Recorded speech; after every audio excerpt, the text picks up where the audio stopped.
Hello everyone, कैसे हैं आप सभी लोग। उम्मीद करती हूँ बढ़िया होंगे। आज है 30 ऑफ नवंबर और इसमें हम डिस्कस करेंगे इंडियन एक्सप्रेस और द हिंदू के इम्पॉर्टेंट आर्टिकल्स को। पहली जो न्यूज़ आती है वो है हमारी MQ-9B प्रेडेटर ड्रोन से रिलेटेड। अब ये ड्रोन है ना, हम US से प्रोक्योर करने का जो है डील कर रहे हैं। इंडिया जो है it is looking at sealing a deal to procure them from US by early next year. अगले साल के इनिशियल पीरियड में हम कहीं ना कहीं इस वाली डील को पक्की कर देंगे US से, जिससे हम ये वाले ड्रोन लेने वाले हैं। इससे हमारी सर्वेलेंस कैपेबिलिटीज़ वगैरह बढ़ेंगी। और ये एक वेरिएंट है MQ-9 का, जिसको रीपर भी बोलते हैं, and it is an unmanned aerial vehicle, UAV है, capable of remotely controlled and autonomous flight operations. इसको रिमोटली कंट्रोल किया जा सकता है और इसके ऑटोनॉमस फ्लाइट ऑपरेशंस भी हो सकते हैं। These are high altitude long endurance drone. High altitude पे हो सकता है, इसकी एंड्योरेंस काफ़ी ज़्यादा है। Armed with strike missiles that can take out enemy targets with high accuracy भी इसकी काफ़ी अच्छी है, ठीक है। डेवलप्ड इसको किया है जनरल एटॉमिक्स एरोनॉटिकल सिस्टम्स ने, और इन्होंने बनाया प्राइमरीली US एयरफोर्स के लिए था, लेकिन अब इंडिया भी प्रोक्योर करने वाला है। MQ-9B के दो वेरिएंट्स होते हैं, एक तो स्काई गार्जियन और एयरफोर्स के लिए, और एक इसका सिबलिंग होता है सी गार्जियन जो नेवी के काम आता है। And the Indian Navy has been operating the MQ-9B sea guardian since 2020, alright. और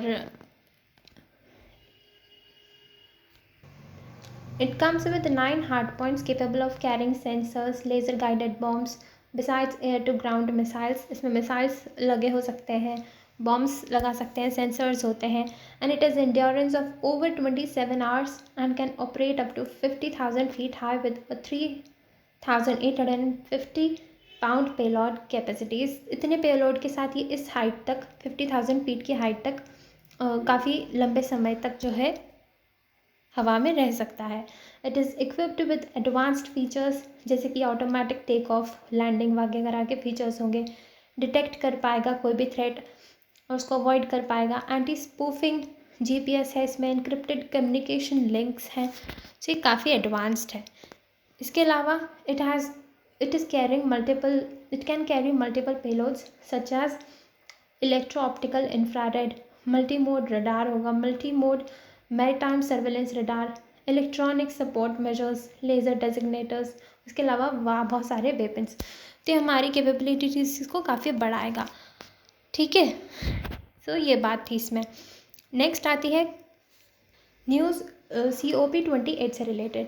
अब ये क्या है, इसका है कॉन्फ्रेंस ऑफ पार्टीज 28। ये बेसिकली एक तरीके की यूनाइटेड नेशंस की क्लाइमेट मीटिंग होती है, जिसमें हम ये देखते हैं कि क्लाइमेट में कितने चेंजेस आ रहे हैं और उनको रोकने के लिए, उनको रिस्ट्रिक्ट करने के लिए हम कैसे स्टेप्स ले सकते हैं। और जो नेशंस ने अपने टारगेट डिसाइड किए थे कि हम इतना इतना एमिशंस कम करेंगे, या फिर जो भी बाकी और उनके टारगेट्स थे, जैसे कि रिन्यूएबल्स पे शिफ्ट हो जाएंगे, तो उसमें कितना अचीवमेंट किया है, कितना बाकी है, कितना हम ट्रैक पे हैं, ये सारी बातें हम इसमें देखते हैं। तो इसका जो 2023 का एडिशन है वो होगा दुबई में, UAE में, एंड ये होगा नवंबर 30 से दिसंबर 12 तक। तो यहाँ पे इंटरनेशनल गैदरिंग होगी where representatives from nearly 200 countries come together to discuss and negotiate global climate policies and actions. अलग अलग कंट्रीज से रिप्रेजेंटेटिव्स आते हैं, डिस्कस करते हैं क्लाइमेट पॉलिसीज़ को, एक्शंस को, alright. It aims to address climate change, greenhouse gas emissions. इसके अलावा ये भी सोचते हैं कि फाइनेंसेस कहाँ से हम मोबिलाइज कर सकते हैं for climate change, for tackling climate change.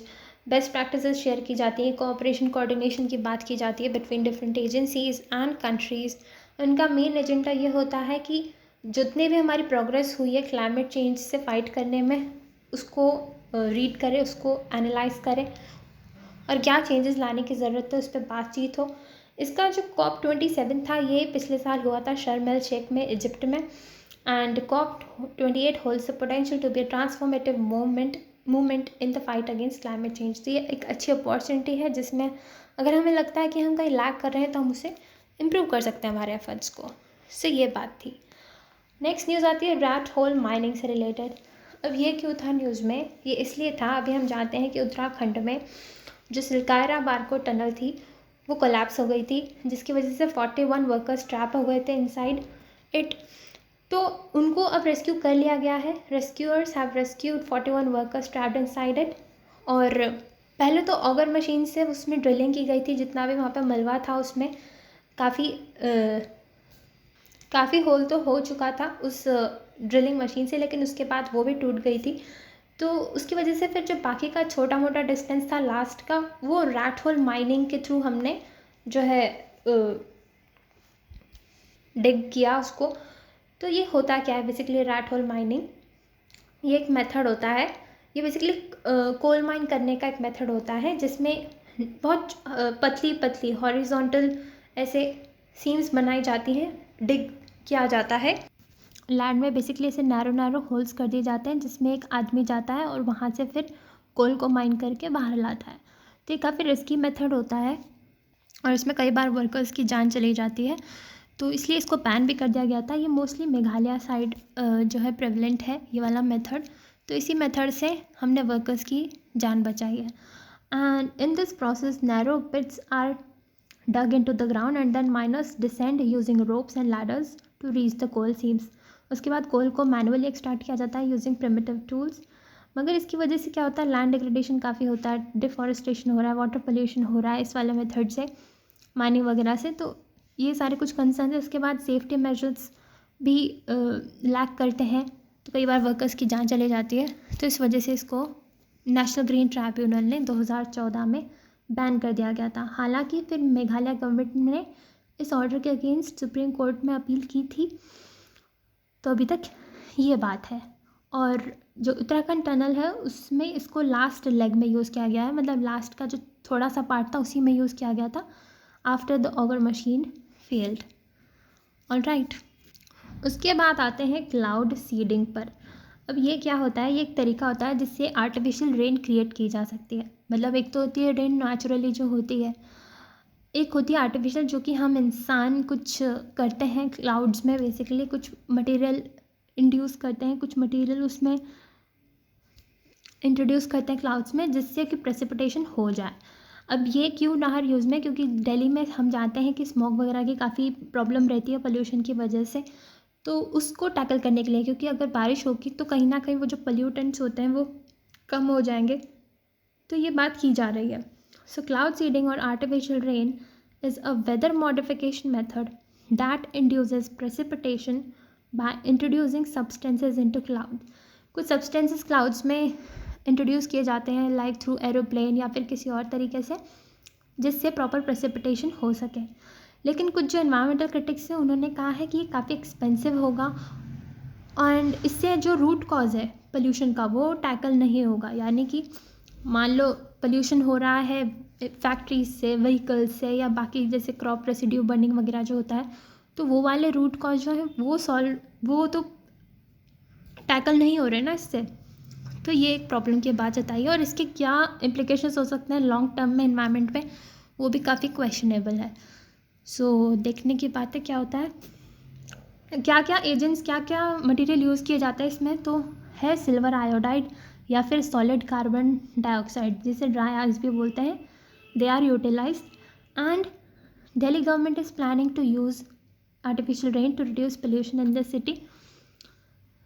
लेकिन as I said, there are some concerns about its long term impact on the environment because हम weather patterns को अफेक्ट कर रहे हैं। एक तो नेचुरल चीज़ होती है, नेचुरल बारिश होती है तो उसका कुछ रीज़न होता है कहीं ना कहीं, लेकिन हम खुद से अगर वेदर पैटर्न्स को चेंज करेंगे, मैनिपुलेट करेंगे, तो उसके क्या इम्पैक्ट होंगे लॉन्ग टर्म में हमें नहीं पता।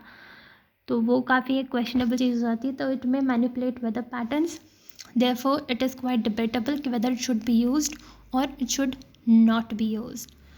All right, so यही बात थी इसमें, and that is just all for today. I hope this session helps you. Thank you so much. Have a nice day.